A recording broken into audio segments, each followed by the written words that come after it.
கேட்டு செய்து,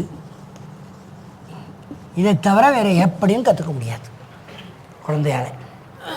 கவனியுங்கள், பார்த்து கற்றுக்கொள்ளும், பான்னு போட்டிருக்கனே, பார்த்து கற்றுக்கொள்ளும், கேட்டு கற்றுக்கொள்ளும், கேட்டு கற்றுக்கொள்ளும், சொல்லி கற்றுக்கொள்ளும், செய்து கற்றுக்கொள்ளும். வேறு எப்படி கற்றுக்கொள்வது?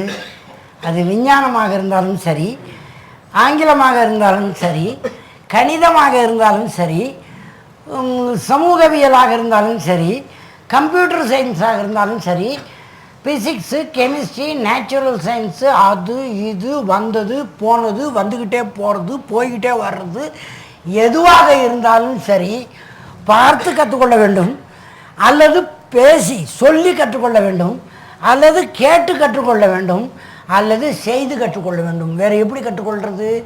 இப்போ ஒரு சின்ன சந்தேகம் வரும், அப்போ நுகர்ந்து கற்றுக்கொள்ள முடியாதா அப்படின்னு. இல்லை, நுகர்ந்தெல்லாம் பாடத்தெல்லாம் கற்றுக்க முடியாது. படிக்கிறதுக்கு விஷயத்தெல்லாம் கற்றுக்கிற விஷயத்த நுகர்ந்து கற்றுக்கிறது இல்லை, சுவைத்து கற்றுக்கிறது இல்லை.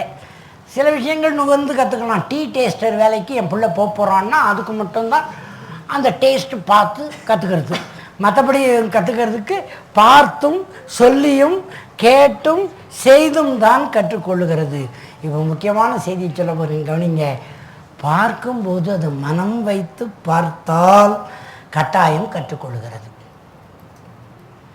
மனசை வேற எங்கேயோ வச்சுட்டு பார்த்தால் அது கற்றுக்கொள்வதில்லை. அப்போது பெற்றோர்களுடைய வேலை என்னவாக இருக்க வேண்டும்? ஆசிரியர்களுடைய வேலை என்னவாக இருக்க வேண்டும்?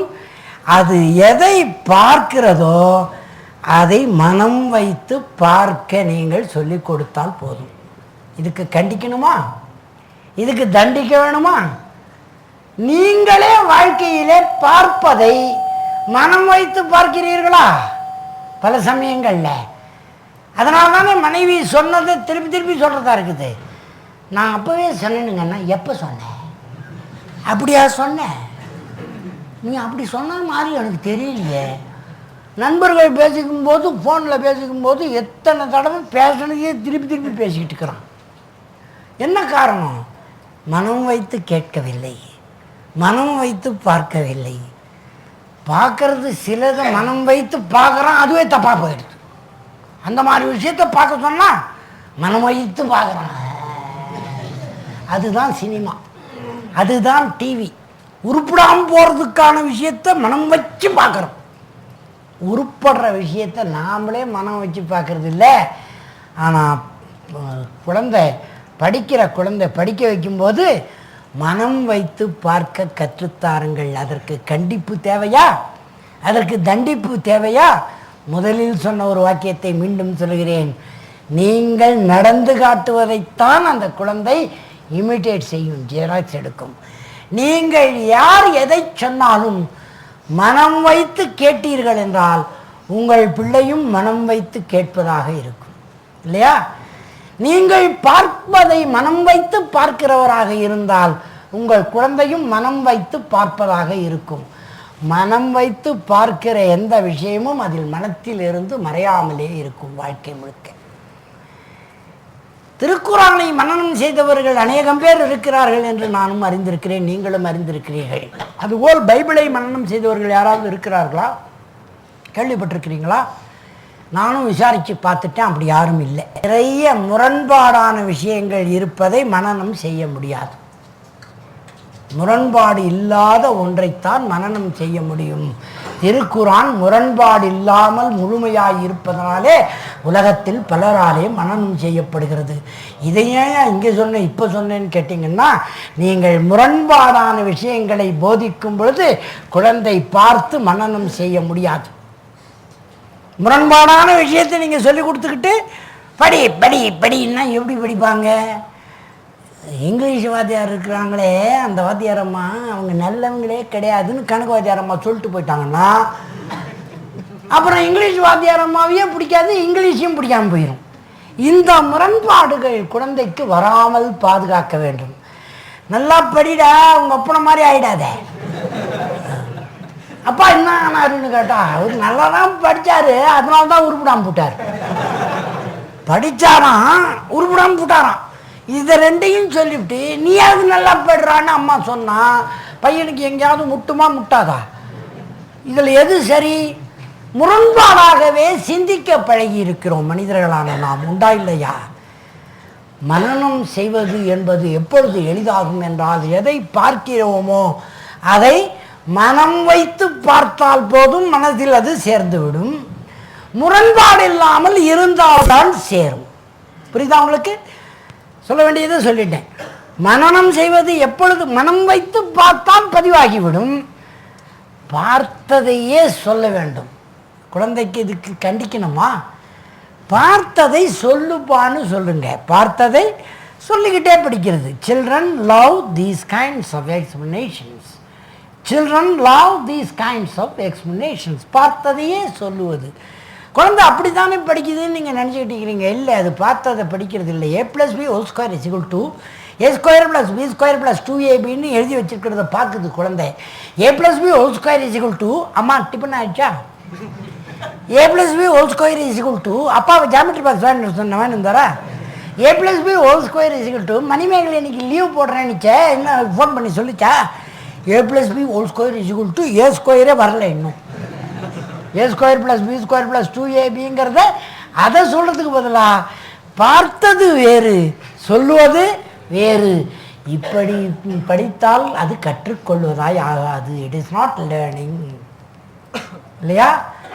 எந்த வயதிலும் கற்றுக்கொள்ளும் பொழுது பார்த்ததையே சொல்ல வேண்டும், சொன்னதையே கேட்க வேணும். நம்ம சொல்கிறத கவனமாக கேட்க வேணும். இல்லையா? இதுக்கு நீங்கள் பயிற்சி கொடுக்குறீங்களா குழந்தைகளுக்குன்னா, பெரும்பாலான சமயத்தில் நீ போய் நல்லா படி அப்படின்னு நீங்கள் டிவி பார்த்துக்கிட்டு இருக்கிறீங்க. நீ போய் நல்லா படி அப்படின்னு யாருக்கிட்டா ஃபோன் பண்ணி சண்டை போட்டுக்கிட்டு இருக்கிறீங்க. இல்லைன்னா நேரிலேயே புருஷன்கிட்ட சண்டை போடுறீங்க, புருஷன் பொண்டாட்டிக்கிட்ட சண்டை போடுறீங்க. அதை மட்டும் படின்னா அதனுடைய கவனத்தை நீங்கள் ஈர்த்து கொண்டிருக்கிறீர்கள் என்று உங்களுக்கு புரியலையா? தயவு செய்து பார்க்க வேண்டும், பார்த்ததையே சொல்ல வேண்டும், சொன்னதையே கேட்க வேண்டும், கேட்டதை ஒரு முறை எழுதி பார்க்கிற செயலை செய்ய வேண்டும். இதற்கு நீங்கள் ஊக்கம் தருவதற்கு முன்னால் குழந்தை கற்றுக்கொள்ள வேண்டியது எவ்வளவு என்று நீங்கள் தொகுப்பு ஒன்றை உண்டாக்கிவிட வேண்டும். முதல்ல குழந்தை கற்றுக்கொள்ள வேண்டியதை இந்த வருஷத்திற்கு இது இவ்வளவுதான் கற்றுக்கொள்ள வேண்டும் என்று ஒரு தொகுப்பை நீங்கள் ரெடியாக வச்சுக்கணும். இவ்வளவுதான் படிக்கணும், 300 பக்கம் அது கற்றுக்கொள்ள வேண்டும் என்று வைத்தால் 300 நாள் இருக்கிறது பரீட்சைக்கு, உண்டா இல்லையா? அது +2 இருந்தால் கூட 300 பக்கத்துக்கு மேலே படிக்க வேண்டியதில்லை, கற்றுக்க வேண்டியதில்லை. 300 பக்கம் ஒரு பாடத்தில் படிக்க வேண்டும், கற்றுக்கொள்ள வேண்டும் என்றால் 300 நாள் இருக்கிறது. இருக்கா இல்லையா? 365 நாள் இருக்குது, அது 65 நாள் போட்டோம் லீவா. 300 நாள் அதுக்கு இருக்குதே. ஒரு நாளைக்கு ஒரு பக்கம் அது கற்றுக்காதா ஐயா? அதுக்கு அந்த திறமை இல்லையா அந்த குழந்தைக்கு? 3 வயசுலேருந்து 7 வயசுக்குள்ளே பற்றியே பேசி கொண்டிருக்கிறேன் நான். அந்த சமயத்தில் இவ்வளவு தூரம் அதற்கு பயிற்சி நீங்கள் தர வேண்டும். பார்க்க வேண்டும், பார்த்ததையே சொல்ல வேண்டும், சொன்னதையே கேட்க வேண்டும், கேட்டதையே செய்து பார்க்க வேண்டும். ரைட்? அப்போது உங்களுடைய பங்கில் பிள்ளையை வளர்க்கிற பெற்றோர்கள் எப்படி வளர்க்க வேண்டும் என்றால், கவனியுங்கள், முக்கியமான விஷயத்தை சொல்ல போகிறேன். பார்க்கத்தக்கதையே அதை பார்க்க செய்யுங்கள், நீங்களும் பாருங்கள். பார்க்கத்தகாததை அதுவும் பார்க்கக்கூடாது, நீங்களும் பார்க்கக்கூடாது, அது பார்க்குற மாதிரி நீங்கள் நடந்து கொள்ளவும் கூடாது. கேட்கத்தகாததை அது கேட்பது போல நீங்களும் நடக்கக்கூடாது, அதையும் நடக்க அனுமதிக்கக்கூடாது. சொல்லுவதை இப்படித்தான் சொல்ல வேண்டும் என்று கற்றுக் கொடுக்க வேண்டும் நீங்கள். ஏன்னா குழந்தைக்கு கற்றுக்கொள்வது இயற்கை, காயப்படுவது செயற்கை. கற்றுக்கொள்வது இயற்கை, காயப்படுத்தினால் தாங்காது. இது கூட தெரியல அவனுக்கு அப்படின்னா, ஆமாம் தெரியல, இப்போ என்ன பண்ண போகிறேன் அப்படின்னு மனசில் நினைக்கும். சொல்லாதது இது கூட தெரியல அவனுக்கு, உங்களுக்கு தெரிஞ்சுதா என் வயசில் அப்படின்னா நினைக்கும். பல பேர் நம்ம தப்பு பண்ணுறோம். 90 மார்க்கு எடுத்த ஒரு குழந்தைய, கணக்கு பரீட்சையில் 90 மதிப்பெண் எடுத்த குழந்தைய பெல்ட் எடுத்துக்கிட்டு விளாசி தள்ளிட்டார் ஒரு அப்பா. உடம்பெல்லாம் அதுக்கு காயமே ஆயிடுச்சு. அப்புறம் என்கிட்ட கூப்பிட்டு வந்தாங்க. இது எப்படியாவது படிக்க வைன்னு. அடிக்கிறதுக்கு முன்னால் கூப்பிட்டு வரக்கூடாதேன்னு அவ்வளோ அடிச்சுட்டு கூப்பிட்டு வந்தார். அந்த பையன் கேட்டான் பாருங்க, என்னுடைய பாதுகாப்பு இருக்குதுன்னு தெரிஞ்ச உடனே சொல்கிறா கண்ணே என்ன பண்ணார் உங்கள் அப்பா? அடித்தார். எதுக்கடா அடித்தார்? 90 மார்க். ஏன்னா நீ நிறைய மார்க் எடுக்கல அப்படின்னு கேட்டால், என்ன அடித்தார், ரத்தமாக வந்துருக்குது தாத்தா, நீங்கள் இருந்தாலும் அடிங்க தாத்தா. இதே மாதிரி நான் எஸ்எல்சி புக்கு நேற்றே பார்த்தேன் தாத்தா, 35 மார்க் தான் எடுத்துக்கிறான் கணக்கில் 35 மார்க் தான் தாத்தா எடுத்துக்கிறான். இருந்தாலும் என்ன இப்படி அடிக்கிறான் தாத்தான்னு அழுகுறான். தாத்தா அடிக்கணுமா அவங்க அப்பனே? அடிச்சிருப்பேன், அடிக்கலை. ஏன்னா மறுபடியும் யூனியம் என்ன பண்ணுறது? அதனால் யோசித்து பாருங்கள், எப்பொழுதுமே நாம் என்ன தப்பு பண்ணுறோம்? நாம் பார்க்கத்தகாததை பார்த்து கொண்டு, இதை பற்றி அதிகம் விவரிக்க வேண்டியதில்லை, உங்களுக்கு புரியும் நான் என்ன சொல்கிறேன்னு. நாம் பார்க்கத்தகாததை பார்த்து கொண்டு, குழந்தை மட்டும் பார்க்கத்தக்கதை பார்க்க வேண்டும். நாம் கேட்கத்தகாததை கேட்டுக்கொண்டு, சொல்லத்தகாததை சொல்லிக்கொண்டு, செய்யத்தகாததை செய்து கொண்டு, குழந்தை மட்டும் நல்லா இருக்கணும்னு நினச்சோம்னா அது எவ்வளோ பெரிய தப்பு.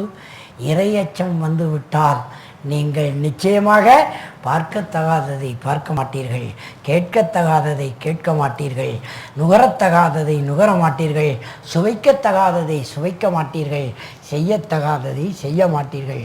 உங்கள் குழந்தையும் அதை செய்யாது. 3 வயதிலிருந்து 7 வயது வரைக்கும் குழந்தையை இப்படித்தான் அன்பு காட்டி வளர்க்க வேண்டும். அதை எப்படி கல்வி கற்பிக்க வேண்டும் என்று சொல்லிவிட்டேன். இப்பொழுது அடுத்த கட்டத்துக்கு போவோம். இது எடுத்துருங்க. 11 வயதிலிருந்து 14 வயது, இந்த நடுவில் இருக்கிற 8, 9, 10 வயசில் ஆட்டோமேட்டிக்காக இதுவரைக்கும் சரியாக அன்பு காட்டி வளர்க்கப்பட்ட குழந்தை பார்க்கத்தகாததை பார்க்காமலும், கேட்கத்தகாததை கேட்காமலும், சொல்லத்தகாததை சொல்லுவதற்கு அனுமதி இல்லாமலும், செய்யத்தகாததை நீங்களும் செய்யாமலும் அதுவும் செய்ய விடாமலும் இருந்தீர்கள் என்றால், அன்பு காட்டியே வளர்த்தீர்கள் என்றால்